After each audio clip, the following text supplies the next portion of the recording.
Hello again. Some religions, such as Judaism and Hinduism, are inextricably linked to ethnicity. Others, like Christianity or Islam, can be followed by anybody in the world. There are black Christians and white, Chinese and Indian, Arabs and Native Americans. I would be mad to pretend that those who dislike the Christian faith and criticise it savagely are motivated by racism. Much the same applies, of course, to Islam. There are many Muslims in African countries like Nigeria and Sudan, and also in European nations such as Bosnia and some former Soviet republics. There are Chinese Muslims and also Indians. Arabs, you name it, some people are Muslim of all ethnicities.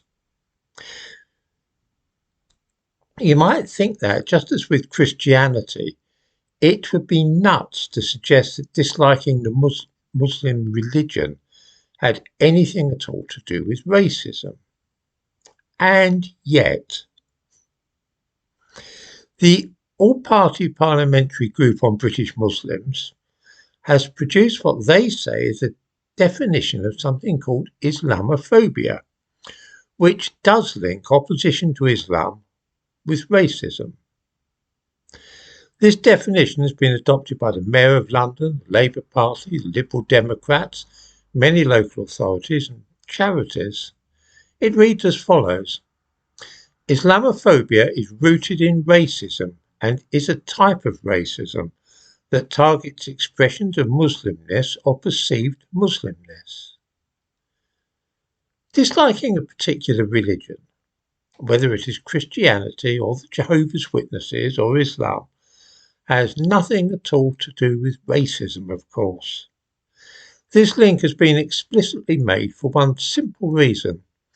This is that an accusation of racism is one of the most deadly and damaging things which can be used against people today and result in incalculable harm to their reputation, career and personal life. By pretending that anybody who disapproves of Islam must be some kind of racist, people are discouraged from exploring the religion and talking about what there is in it that they dislike. We can, of course, criticise Christianity without worrying about this, and a lot of people do actually express their dislike of Christianity. This is as it should be. Marxists dislike the religion because it stops working people focusing on improving their conditions in this world and encourages them to think of an afterlife. Then too, Christianity endorses slavery. St. Paul explicitly tells slaves not to rebel against their masters. In the epistle to the Ephesians, he says, "Slaves, obey your earthly masters with respect and fear, and with sincerity of heart, just as you would obey Christ." In other words, St. Paul didn't approve of the idea of slaves trying to alter their condition or rebelling against their owners. We can criticise Christianity as savagely as we like, and although there are many black and Asian Christians, nobody will accuse us of racism for doing so. If we do the same with Islam, though, and point out that the Quran endorses slavery, we can be seen as Islamophobic, which is equated with racism. This means that Islam is a religion set apart in this country from all others.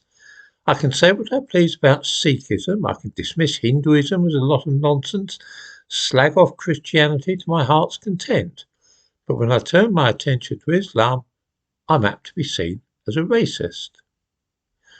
Want to target expressions of Christianity? Go ahead.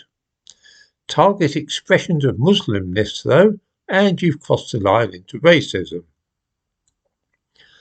I need, I suppose, hardly point out this means that granting such a unique status to Islam as a religion, which cannot be ridiculed, mocked or denounced, is tantamount to creating an atmosphere where such criticism is viewed as blasphemy, an offence which we did away with in this country some years ago.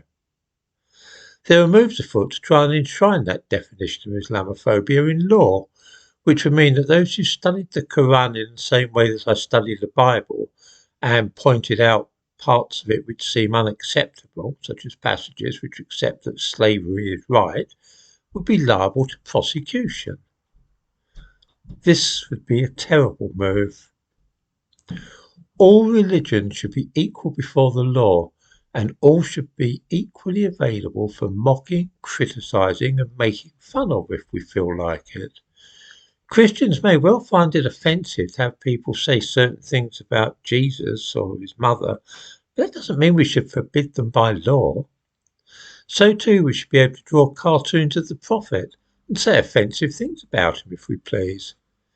Islamophobia is no more a form of racism than criticism of any other faith.